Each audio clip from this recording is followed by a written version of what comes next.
안녕하세요. 성형외과 전문의 윤석호입니다. 오늘은 코 수술 후에 비주가 휘는 원인에 대해서 한번 알아보려고 합니다. 코 수술한 분들을 많이 보면 코가 많이 휘어있는 경우를 많이 볼 수 있죠. 그래서 이제 재수술하는 경우도 많이 있는데요. 그 중에는 콧대가 이렇게 휘어있는 경우도 있지만 콧구멍을 밑에서 이렇게 봤을 때 비주가 이렇게 휘어있는 경우도 심심치 않게 많이 볼 수가 있습니다. 제가 이전 영상에서 코가 휘는 이유, 코가 휘어 보이는 이유, 얼굴의 비대칭이기 때문에, 표정이 비대칭이기 때문에, 얼굴의 축의 비대칭, 이런 것들에 대해서는 앞선 영상에서 제가 어느 정도 설명을 드렸는데요. 그 이후에 이 영상을 보신 분들이 비주를 휘는 원인에 대해서 제가 다음번 영상에서 말씀드리겠다라고 했는데 그 부분을 찾는 분들이 좀 많으셨어요. 그래서 실은 이 영상을 예전에 찍어놓긴 했는데 이제 다시 편집을 해서 요번에 이제 방송을 나오게 됐습니다. 실은 이 비주가 휘는 원인은 실은 이게 되게 근본적인 코 수술 방법에서부터 접근을 해야 돼요. 왜냐면 이게 되게 쉽지는 않거든요. 일단 우리가 수술하기 전에 코를 이렇게 잘 관찰해 보면은 누구든지 이 비주도 한쪽으로 휘어있는 경우가 꽤 많이 있습니다.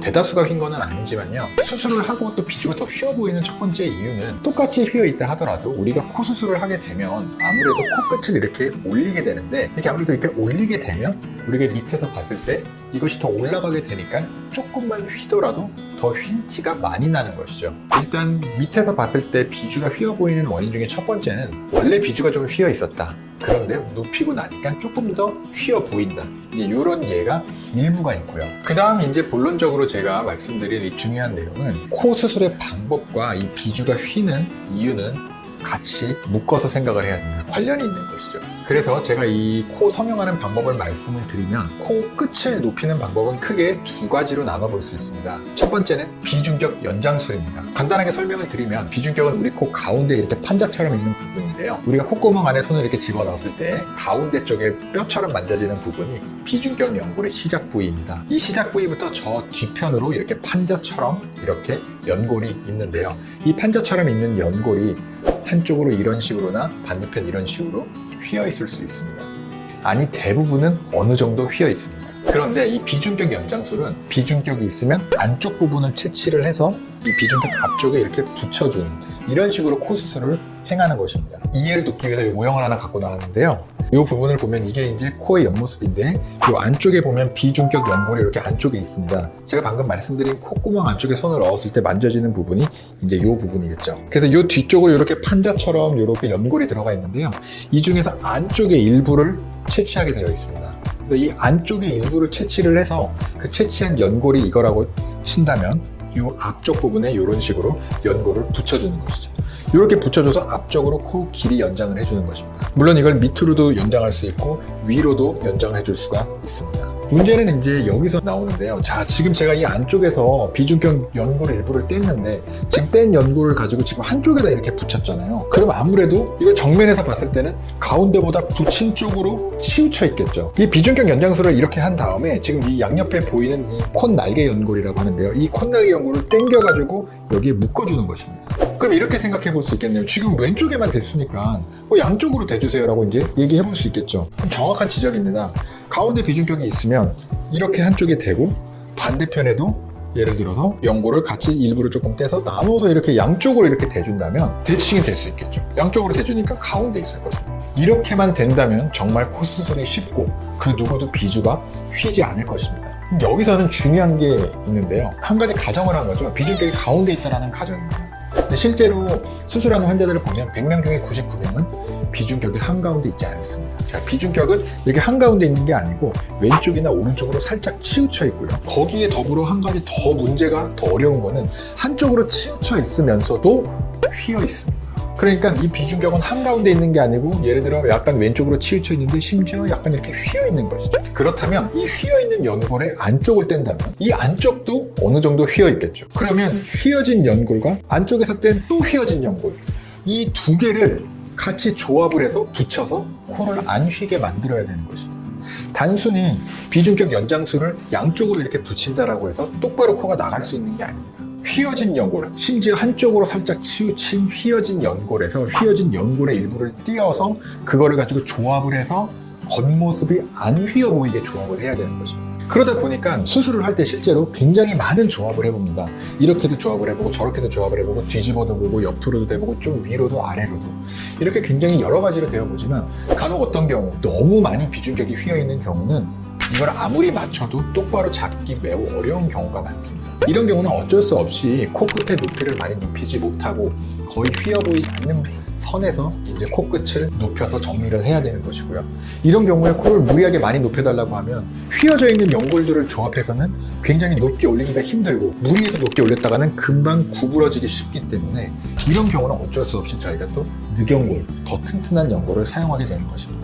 자, 그렇다면 이 휘어진 비중격 연골을 떼어서 휘어진 비중격 연골과 채취한 연골을 해서 똑바로 만들었다. 과연 이게 다냐?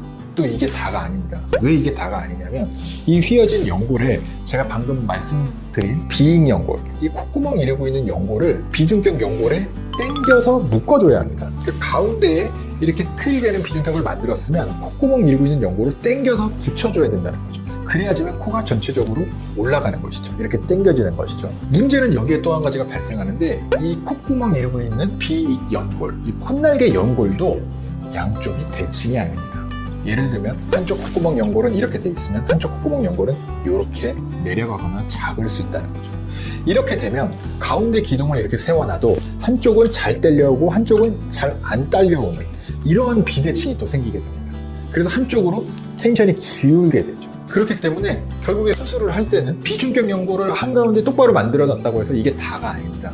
양쪽 비익 연골을 적당한 세기로 적당한 압력으로 양쪽이 뒤틀리지 않게 당겨서 묶어주는 게 중요하고요. 만약에 양쪽의 압력이 다르다면 비중격 연골도 한가운데 있으면 안 되고 한쪽으로 치우쳐서 처음부터 계획을 하고 이 비익 연골과의 텐션, 압력을 맞춰서 결국 최종 결과가 휘지 않게 만들어야 된다는 것입니다. 그래서 아무리 숙련된 의사가 아무리 경험이 많은 몇만 개의 코 수술을 한 의사들도 사람에 따라서는 쉽게 말하면 이렇게 삑사리죠. 휘는 경우가 발생하는 경우가 생깁니다. 수술장에서 아무리 내가 봐도 이건 아니게 잘 만들었는데 비익 연골까지 다 묶어서도 안 휘었는데 마지막에 피부를 덮으면 휘는 경우도 발생하고요. 이 수많은 가지수 때문에 여러 가지 조합을 하면서 수술장에서 고민을 많이 하고 여러 가지 조합을 하고 만들어 보지만 그래도 간혹 가다가는 사람의 힘으로는 만들 수 없는 그런 경우가 발생할 수 있는 것이죠. 물론 사람의 힘으로 만들 수 없다는 건 아니지만 당시 수술을 할 때 이거면 당연히 안 휘겠는데 라고 생각하고 닫았는데도 수술 후에 보면 휘는 경우가 발생한다는 것입니다. 이렇게 됐을 경우에는 어쩔 수 없이 다시 재조합을 해서 만들어 주어야 합니다. 자, 이 부분이 굉장히 코 수술이 어려운 부분이고요. 자, 그렇다라고 한다면 또 이런 말씀을 하시는 분들이 있어요. 비중격 연장술은 코를 오똑하게 높일 수는 있지만 잘 휘고 위험하고 딱딱하고 안 좋다. 그래서 콧날개 연골 사이에 기둥을 세워서 올리게 되면 코도 부드럽고 코가 휘는 것, 비주가 휘는 것도 많이 막을 수 있다. 이런 영상들도 있고 이렇게 주장하시는 선생님들도 있고요. 그래서 따라서 이것을 보고 와서 말씀하시는 분들도 있습니다. 이건 맞는 말이냐? 이건 틀린 말입니다.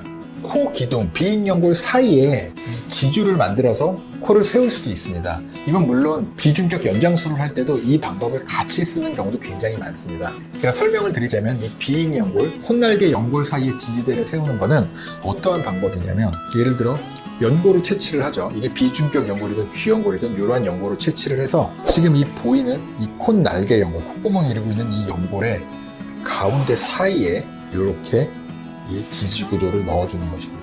지금 이 기둥으로 하는 방식은 지금 잘 보면 콧날개, 비익 연골 사이에 기둥이 되는 연골을 만들어서 이렇게 묶어주는 방식입니다. 이렇게 해서 이렇게 코끝을 올려주는 것이죠. 이렇게 되면 안쪽에 비중격이 휘어있는 거에 영향을 거의 안 받게 되어 있습니다. 따라서 수술 전에 환자가 이 비익 연골 자체가 한쪽으로 많이 틀어진 사람이 아니라면 이렇게 수술을 한다면 이 비주가 휘지 않게 만들 수 있을 거라고 예상할 수 있겠죠. 물론 어느 정도 맞는 말입니다.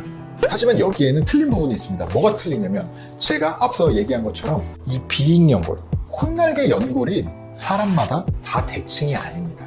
이 콧날개 연골 자체가 대칭이 아니기 때문에 이 사이에 지주를 만들어서 이걸 끼워 넣고 이 콧날개 연골을 묶는다 하더라도 앞서 얘기한 비중격 연장술과 마찬가지로 이 지주 사이로 콧날개 연골을 묶어줘야 되기 때문에 콧날개 연골이 대칭이 아닐 때는 대칭으로 묶이지 않고 약간 휘면서 이런 식으로 묶이게 되어 있습니다.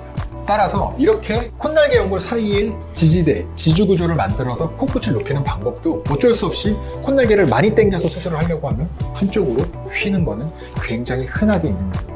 또한 이 콧날개 사이에 지지 구조, 지주를 넣어서 수술하는 방법은 이 방법을 좋다고 말씀하시는 분들도 많이 있지만 가장 큰 단점은 비중격 연장술만큼 코끝을 자유자재로 각도를 만들 수 없습니다. 방금 말씀드린 것처럼 이 사이에 이렇게 지주를 넣는 방식은 지금 코끝을 이렇게 높이는 방법으로는 어느 정도 택할 수가 있지만 앞서 얘기한 이 비중격 연장술처럼 이렇게 비중격을 크게 연장을 시켜서 코를 이렇게 앞쪽으로 쭉 뺀다든지 밑으로 길이 연장을 해서 늘린다든지 이런 것은 지지 구조를 주둥만 만들어서 하는 수술 방법으로는 거의 불가능합니다. 오늘은 코 수술을 한 후에 비주가 휘는 원인에 대해서 알아보았는데요. 이 내용을 종합해서 보면 그럼 코 수술을 하면 누구든 비주가 무조건 휠 수 있는 게 아닌가 이렇게 생각하실 수 있습니다. 일단 반은 맞고 반은 틀린 내용입니다. 누구든지 코 안을 열어보기 전까지는 그 어떠한 의사도 이 코는 무조건 나는 하나도 안 휘게 어느 정도 높이까지 올릴 수 있다라고 말하는 것은 불가능합니다. 하지만 경험이 많은 의사에게 수술을 한다면 어느 정도 비중격이 휘어있는 경우에도 이런 경우 이런 식으로 조합을 하면 최대한 덜 휘어 보이게 만들 수 있다는 것을 경험적으로 알 수 있고 따라서 여러 가지 연장술 혹은 방금 말한 지지구조, 지주를 만드는 방법 이러한 여러 가지 방법을 복합적으로 사용을 해서 우리가 항상 코를 최대한 안 휘어 보이면서 원하는 높이까지 만들어 드리려고 노력을 하고 있습니다. 감사합니다.